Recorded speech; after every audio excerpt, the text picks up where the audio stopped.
Selam hər birinizi. Bugün sizinlə atmosfer bölməsinin siklon və antisiklon mövzusu haqqında danışacağıq. Əslində bu mövzu yetəri qədər rahat bir mövzudur. Başa düşdükdən sonra mövzunu yazmaq, işləmək çox rahatdır. Sadəcə imtahana hazırlaşanlar bəzən mövzunu tam başa düşməkdə çətinlik çəkirlər və ona görə də testlərdə də bəzən çətinlik olur. Ona görə bugün çalışacağam ki, sizinlə mövzuya tam aydınlıq gətirək birlikdə. Siklon, antisiklon nədir? Siklon və antisiklon qapalı təzyiq sahələridir. Siklon qapalı alçaq təzyiq sahəsidir. Alçaq təzyiq sahəsi. Antisiklon isə qapalı yüksək təzyiq sahəsidir. Əgər siz təzyiq dərsini öyrənmisinizsə, ki bu haqqda da kanalımızda video var, alçaq təzyiq bilirsiniz ki, qalxan havadır. Yəni alçaq təzyiq necədir? Qalxan havadır və yağışlı havadır. Antisiklon isə yüksək təzyiqdir. Yüksək təzyiq enən hava və quru hava deməkdir. Yəni yağıntısız hava deməkdir. Deməli, siklon mərkəzdə alçaq təzyiqdir, kənarlarda yüksək. Biz bunların sxemini başa düşməliyik. Baxın, siklon necə bir yerdir? Siklonda mərkəzdə olur alçaq təzyiq, kənarda isə olur yüksək təzyiq. Belə çıxır ki, siklonda mərkəzdə qalxan hava olur, alçaq təzyiq. Ona görə də siklon yağışlı, küləkli bir yer olur. Amma antisiklon mərkəzdə baxın olur necə? Yüksək təzyiq. Kənarda isə olur alçaq təzyiq. Mərkəzdə yüksək təzyiq olduğuna görə hava enən olur, şəlakətli hava, yəni küləksiz hava olur və yağıntısız hava olur. Buraya qədər başa düşdük. Sonra biz nəyi xatırlayaq? Külək dərsində nə demişdik? Demişdik ki, külək havanın yüksək təzyiqdən alçaq təzyiq hərəkətidir. Yəni hava yüksək təzyiqdən alçaq təzyiq hərəkət edir. Əgər belədirsə, deməli siklonda hava kənardan mərkəzə hərəkət eləməlidir. Kənardan mərkəzə. Niyə? Çünki kənarda yüksək, mərkəzdə alçaq təzyiqdir. Amma antisiklonda hava mərkəzdən kənara doğru hərəkət etməlidir. Çünki orada mərkəzdə yüksək, kənarda alçaq təzyiqdir. Burada belə bir qaydamız da var ki, biz bilirik ki, yer öz oxu ətrafında fırlanarkən Koriolis qüvvəsi əmələ gəlir. Buna görə də Koriolis qüvvəsinə görə küləklər şimal yarımkürəsində sağa, cənub yarımkürəsində sola hərəkət edir. Bunun da siklona və antisiklona aidiyyatı var. Belə ki, baxın, əvvəlcə biz şimal yarımkürəsində baxırıq. Bu hər iki şəkli şimal yarımkürəsində deyirik. Şimal yarımkürəsində siklon saat əqrəbinin əksinə, antisiklon isə saat əqrəbi istiqamətində hərəkət edir. Niyə? Çünki yüksək təzyiqdən alçaq təzyiqə gedərkən hava şimal yarımkürəsində sağa getməlidir axı. Baxın, bu formada nə edir? Sağa gedir.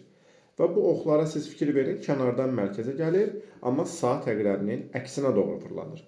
Antisiklonda indi mərkəzdən kənara getməlidir və yenə də sağa doğru yönəlməlidir. Antisiklonda isə mərkəzdən kənara gəlir və fikir verin, şimal yarımkürəsində saat əqrəbi istiqamətində nə edir? Hərəkət edir.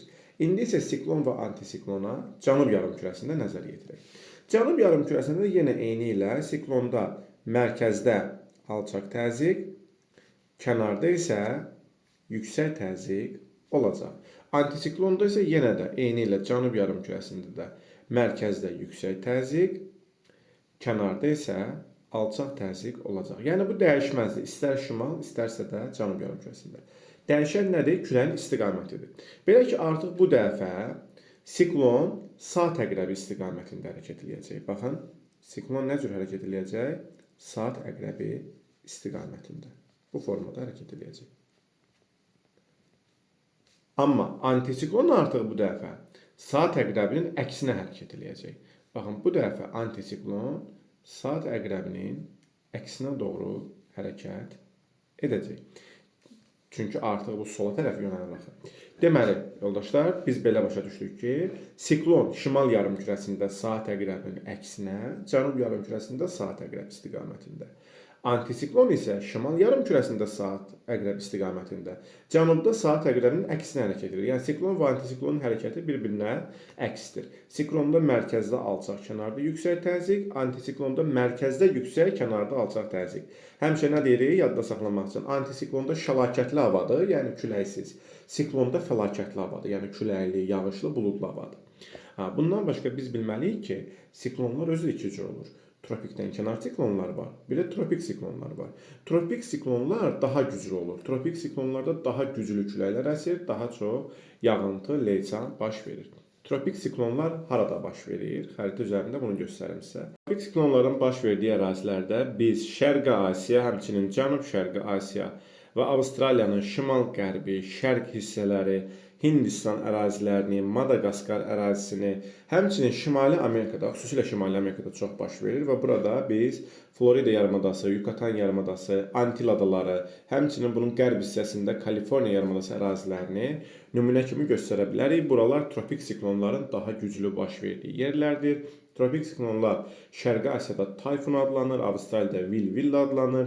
Şimali Amerikada bunlar smerçlər, tornadolar əmələ gətirirlər. Yəni o bildiyiniz həmin o burulğanları əmələ gətirirlər. Şimali Amerikada daha çox baş verməsinə relyefində təsiri var. Belə ki, baxın, burada dağlar meridional istiqamətdədir, bilirsiniz, Kordiller dağları. Paralel istiqamətində hündür dağlar olmadığına görə şimaldan gələn soyuq hava kütlələri əraziyə daha rahat daxil olur. Tropikdən gələn hava kütlələri bunlarla maneəsiz şəkildə toqquşduğuna görə burada çox güclü dərəcəli tropik siklonlar baş verir və çox güclü küləklər, hətta burulğanlar, qasırğalar və güclü yağışlar baş verə bilər ki, bu da özlüyündə təbii təsərrüfata ziyan vurur. Siklon və antisiklon dərsi bu qədərdir. Gördüyünüz kimi qısa və rahat bir dərsdir. Son olaraq testlərdə siklonu, antisiklonu daha yaxşı müəyyənləşdirə bilmək üçün bir yol deyim sizə. Məsələn, yazılır ki, verilən sxem nəyə aiddir? Məsələn, şimal siklondur, cənub siklondur, yoxsa şimal antisiklondur, cənub antisiklondur. Bunu necə müəyyənləşdirə bilərsiniz? Birinci olaraq, məsələn, tutalım ki, bir sxem verilib sizə. Birinci olaraq siz baxmalısınız ki, sxemdə hava mərkəzdən kənara, yoxsa kənardan mərkəzə gedir. Yəni, birinci biz bunu aydınlaşdırmalıyıq ki, mərkəzdə yüksək təzyiqdir, yoxsa kənarda. Tutaq ki, biz öz sxemimizə baxdıqda görürük ki, hava kənardan mərkəzə doğru neyir? Hərəkət edir. Bu halda biz artıq bildik ki, deməli, kənarda yüksək təzyiqdir, yəni bu yazılmasa belə, mərkəzdə alçaq təzyiqdir. Deməli, bu siklondur, bunu müəyyənləşdirə bildik. Daha sonra baxırıq ki, bu saat əqrəbi istiqamətində yoxsa əksinə hərəkət edir. Biz burada görürük ki, bu saat əqrəbi istiqamətində hərəkət edir. Deməli, siklon nə zaman saat əqrəbi istiqamətində olurdu? Cənub yarımkürəsində olanda. Deməli, cavab bu şəkildə olan cavab cənub siklondur. Bax, bu formada əvvəlcə mərkəzdə yoxsa kənarda yüksək təzyiq olduğunu müəyyənləşdiririk.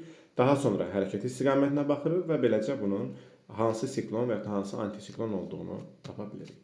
Uğurlar hər birinizə.